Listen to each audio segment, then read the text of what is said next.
Families, creating a lifetime of memories.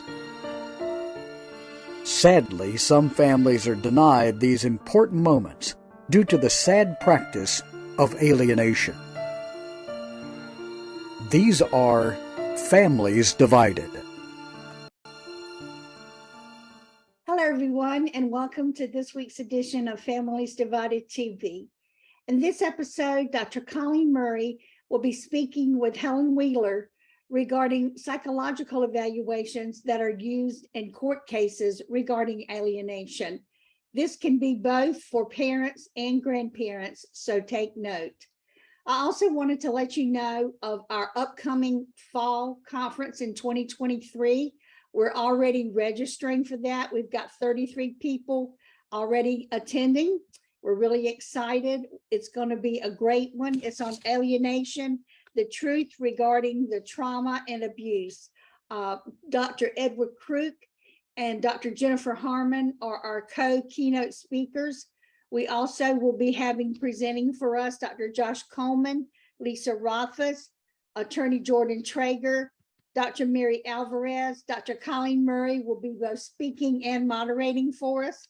Bill Eddy, Dr. Noel Hunter, Dr. Sue Kornbluth, Dr. William Burnett, and also Megan Hunter. So we've got some off-the-chart speakers. Again, the price is really discounted great. It's only for a short time. We'll have a commercial about it in just a minute, letting you know. I do hope you'll be able to join us. It will be a virtual international conference. We had a great one just this past September. It went wonderful, and I do hope you'll be able to join us. So we'll be getting busy with all of these things coming up right after these messages. Divorce and co-parenting are a major life interruption for families, especially the kids, but also for parents and grandparents. And it's even worse in blame-filled, high-conflict cases. When parents engage in alienation by turning the kids against the other parent or grandparents, kids suffer. They're denied the opportunity to build the 4 big skills necessary for future resilience. New Ways for Families online class can help. Parents learn to use our popular BIF and EAR skills to calm the conflict and stop the hostile emails and texts. And we even have a class for kids and parents to learn together. Research shows a 75% improvement in joint parental decision-making after this course is taken, plus overall improvements for kids' well-being. Don't wait to make this affordable investment in your children's future and improve your well-being too. Start learning new ways for your family today at conflictplaybook.com.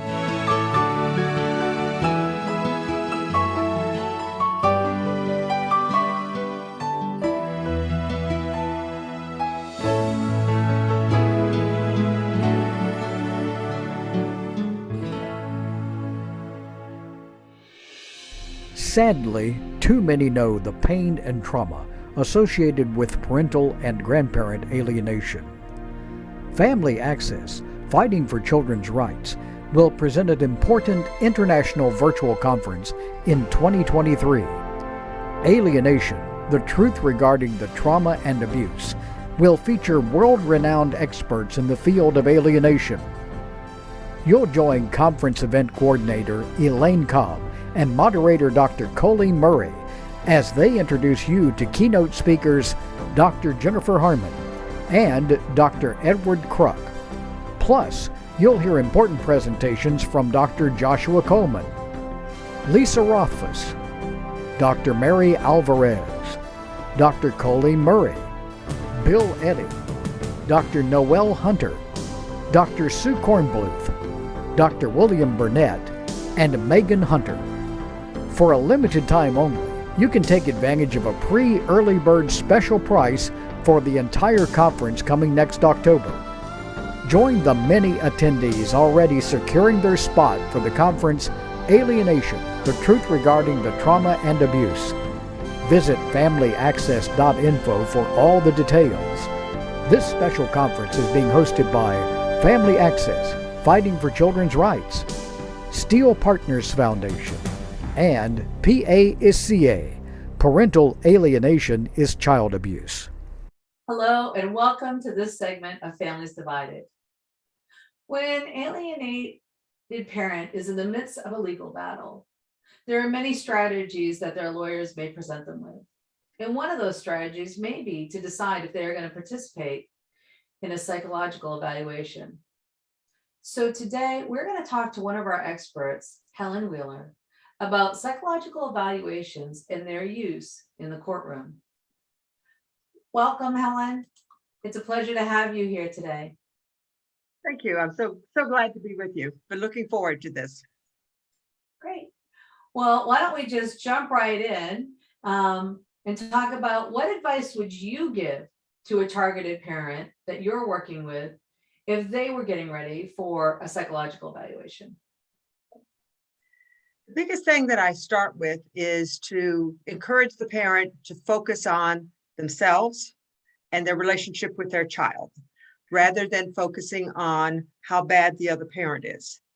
When you come across as too angry, too aggressive, too assertive, the evaluator begins to wonder whether you might have a personality disorder of some kind.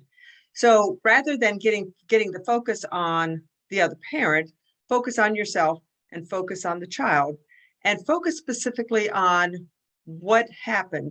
When did it change? You don't get a change like this overnight. There is usually something that starts it. Sometimes it starts at the divorce. Sometimes it starts prior to the divorce. But when did the relationship change? And get some help on that if you need to. There's a lot of different models that you can use. You can look at the 5-factor model. You can look at Amy Baker's work on the behaviors that alienated children tend to exhibit.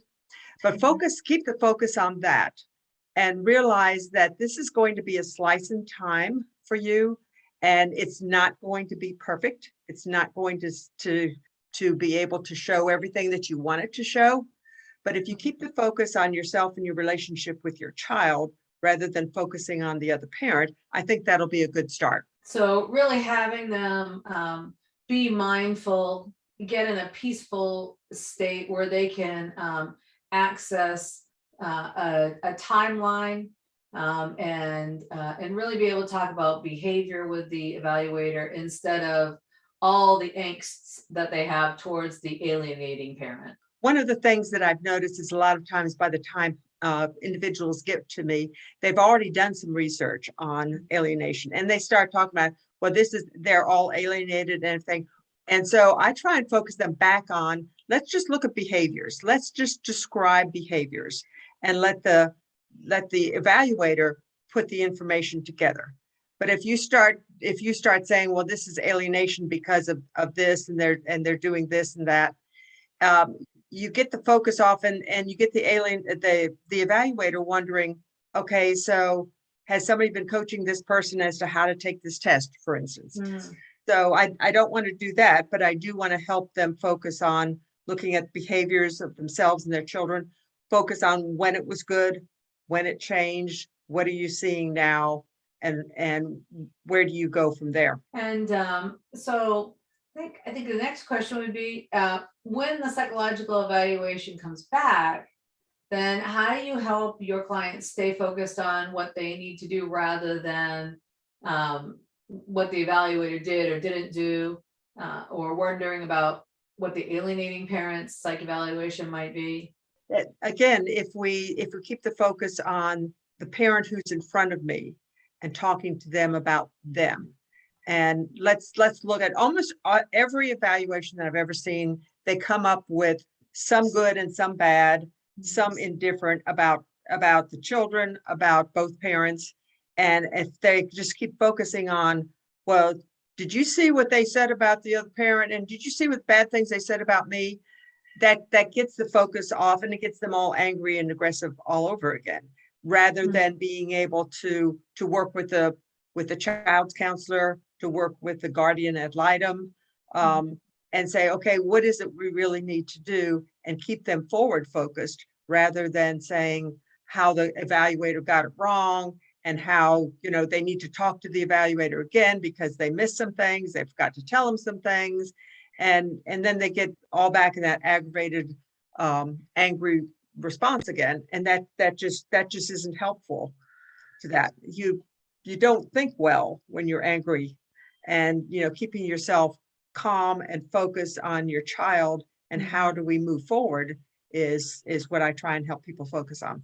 Yeah. Have you ever seen it go well if a targeted parent goes back to the evaluator to tell them how they got it wrong? Not that I've ever seen. I guess it's possible, but I haven't ever seen it where the evaluator goes, "Oh, you're right. I totally missed that. Let me go back and change that."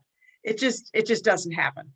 And so I try to help people say, don't focus on the test. Don't try and beat the test. Just be yourself. Keep your focus on yourself and your child, and don't focus on the other parent. Don't focus on the evaluator. Don't focus on the test. And, don't try and second guess. And because then you're going to get in this problem with, it's a specific measurement that we use in testing. It's a positive image management, where, when that gets off kilter, then people start, well, wait a minute, maybe this person really isn't like this. And so that happens when you're trying to present yourself in too good a manner. You need to be who you are. And again, keep the child in the best interest of the children. That's where the focus is. Yeah, I find that even if I'm not doing a psych evaluation, say I'm just doing a DSM-5 TR, but DSM-5 questionnaire, right? Just a simple intake. If they try to present themselves as too positive, right? Because they don't want me to think something about them, then they almost seem like they're not being real. So that I often share with them that just be who you are. People are flawed. Yes. And if you're not flawed, then we wonder if there is something else going on with you, because all people are flawed. How bad our flaws impact us or other people, now that's a different story, but most people, they have defects, they have flaws. We all have some type of shortcoming, right? So sharing that is always healthy. I did an evaluation on somebody about 2 years ago now, and they took 2.5 hours to do one test that was only about 50 items. So I knew from the outset that person was not being real and not being genuine and not being authentic. And so before I even started looking at the results, I knew that I was going to have a problem with that. And they build that into some of the test instruments. And they also have good fake, what we call a fake good, Yes. and the lie scale. And they also have a whole different source, a different table for figuring out people that are in custody disputes as opposed to people that are not in custody disputes. So you don't want to trigger those kinds of things, because like I said, all of us have flaws. Most evaluators have children of their own, and it's not going to be perfect. You're not going to be perfect. You're not going to get it right every day. So if you don't trigger those particular, the positive image management and the fake good and the lie scale, you won't know that, but the tests will pick it up, because you can't remember how to answer it the same every time. So don't try and do that. Just be yourself, and just understand that it's not going to be perfect, and it's okay. We just need to get through this process and figure out how we can repair the relationship between you and your children. Sure. And thinking back to your client who took so long to answer all those questions, that might even lead you to start to believe that they might have some type of obsessive compulsive personality disorder, trying to rethink and overthink what somebody else is going to think about what they think, right? Exactly. That's what the problem is, when you're spending time thinking about, okay, well, what does the test really want? And I don't know. Well, if I say this, is the evaluator going to think bad of me? If I say that, is the judge going to think bad of me? And you spend all your time rethinking everything, that you get yourself into a more anxious place. And most evaluated people who are being evaluated come in anxious. And so if you start doing this, it's going to make things even worse. Sure. And it's just not necessary. You need to be yourself and learn what you can learn from the testing also. Sure. So use it as a teachable moment for oneself on any self-improvement that they can make, because everybody can make some type of self-improvement. Right? Yes. So So how do you help empower your clients to be their best advocates for themselves with their attorneys when it comes to discussing their psych evaluation? I usually spend a little bit, well, not as an evaluator, but as somebody who can be an advocate for an targeted parent. I will sometimes talk to the to the attorney, and I will sometimes talk with the guardian ad litem and help them, just kind of figure out what's going on with them, and then help the person say, okay, this is kind of what they told me they're concerned about. Let's see how we can address that. And I've been doing this long enough that I have some kind of feel for attorney speak, and helping them realize that putting their attorney on the defensive isn't going to be helpful for their case, and telling their attorney how they aren't doing what they're supposed to isn't going to help their case, and just helping them realize that their attorney is supposed to be their advocate. And so let's start with that position at first and see where it goes from there. So really helping them to see the value in staying calm, even with their attorney, in case the psych evaluation comes back with some diagnosis that if you're working with them, you haven't seen, or anybody else that has worked with them hasn't seen, simply because when they took the evaluation, they were either overthinking it or they were anxious at the time, and helping the client to kind of talk that through. And it sounds like you also work with the attorneys to help them understand what the evaluation says. I work with the attorney as well as the guardians, and try and again focus on the child and what does the child need in this, given what we've got in the evaluation results. So what are your overall thoughts about the use of psychological evaluations during a high conflict custody case? I have some real mixed feelings about it. One of the things that I find problematic, at least here in Charleston, South Carolina, where I practice, there might be, if you can get an evaluation done in 3 months, that's a good thing. And usually we're talking about 6 months or more between the time that you make that. And so that right there, to me, is a big disadvantage to using psychological evaluations.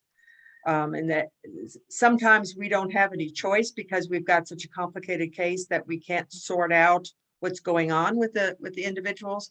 But basically, if there's some other way that we can find out this information, because while we're waiting for the testing results to come back, if we're talking about 6 months down the road, alienation is going to get worse if it's there. So if there are other ways that we can get some of this information and put some things into place, get a good, well-informed counselor involved, help involve the guardian ad litem and educate the guardian ad litem in some approaches. Sometimes that works even better than evaluation. Other times there's just cases that we've tried all of that and it's too complicated and we need to do it. And it's horrific, especially during COVID. They were trying to do evaluations on virtual and trying to do interaction evaluations with parents and children virtual. It just was a nightmare. But in any event, sometimes we need to have evaluations. There are just some things going on that we can't figure out any other way other than to have very specific information. So, there's a place for it, but if there's some other way that we can get some of the information, if you can find a person that is well-informed, a therapist that is well-informed in parental alienation, sometimes they can do some informal evaluations.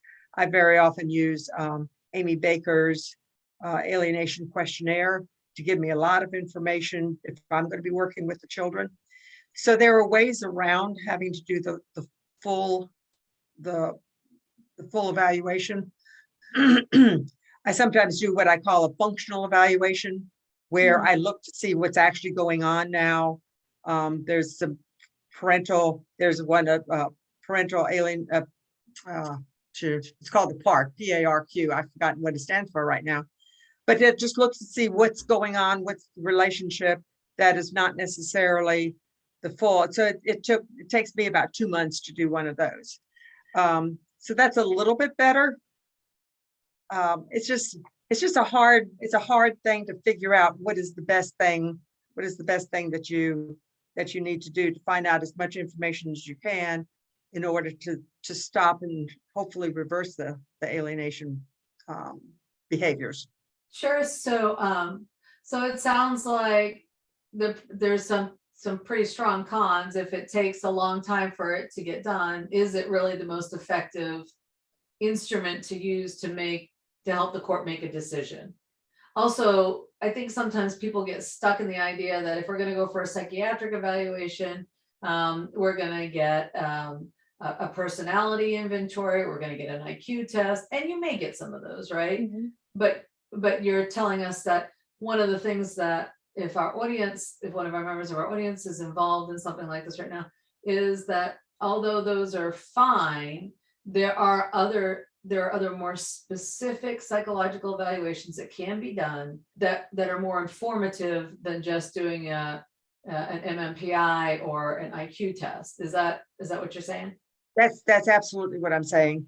And what I'm finding out is that many of the tests they do that with the MMPI and also the Milan, which is MILLON, both of those have been normed for people that have diagnosed mental health issues, and some of them even hospitalized. So you might get something called the PAI, which is Personality Assessment Inventory, and that one is a little better for discerning what we call normative behaviors. And I've also seen evaluations that instead of 70 pages or 100 pages end up only taking about 30 pages because they don't go into that. So they might look at an alcohol test, SASSI, SASSI. They might look at that particular one to see if there is an alcohol problem. They might look at the stress index, the parental stress index, to see how much stress the parent is under during the parenting process. They might look at the possibility of child abuse. So there are those specific things that don't go into all of the personality and all of the mental health and all of the pathological things that could be wrong. So if you can get it narrowed down, and you can work with your attorney and the guardian to ask for more pared down, it shouldn't take 6 months to do. But if you take the full one, it's probably going to take 6 months. It's going to be multiple thousands of dollars. And that's another concern that we have, is just the sheer economic impact of it, especially nowadays.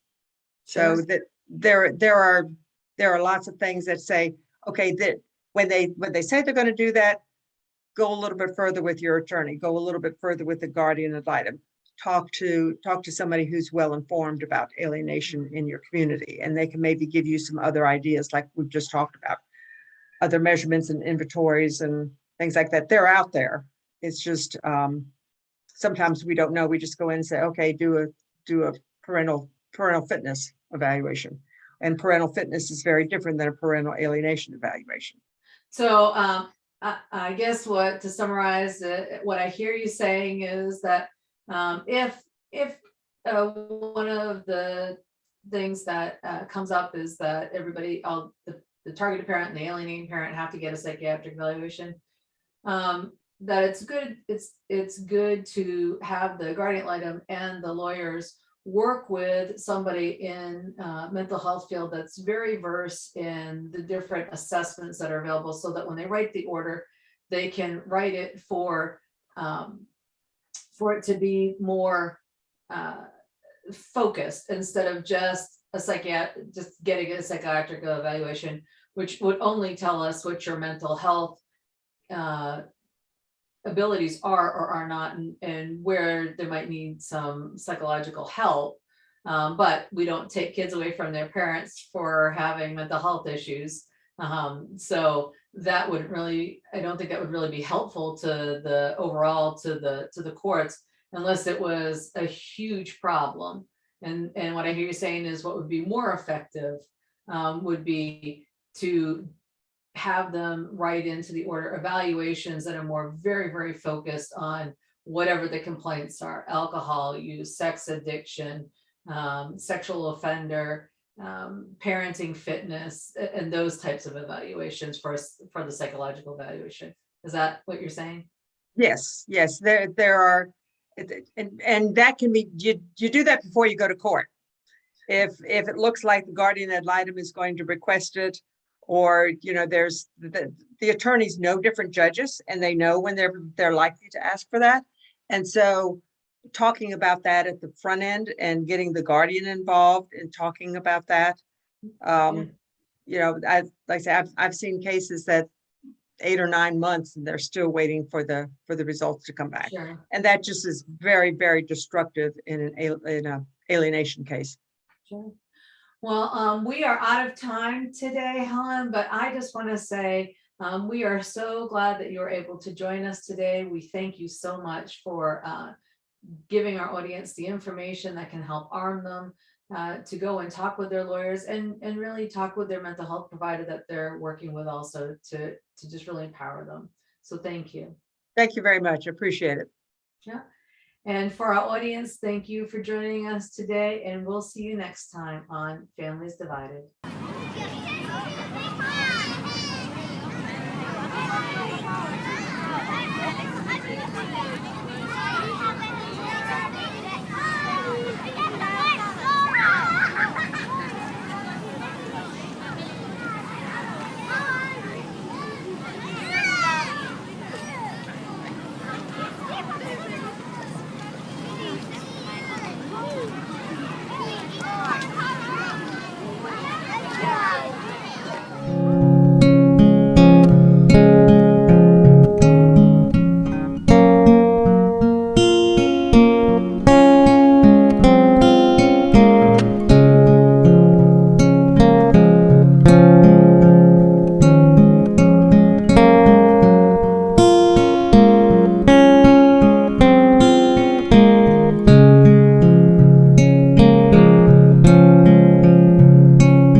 Next week on Families Divided TV, Dr. Joshua Coleman will speak to us about his book, Rules of Estrangement.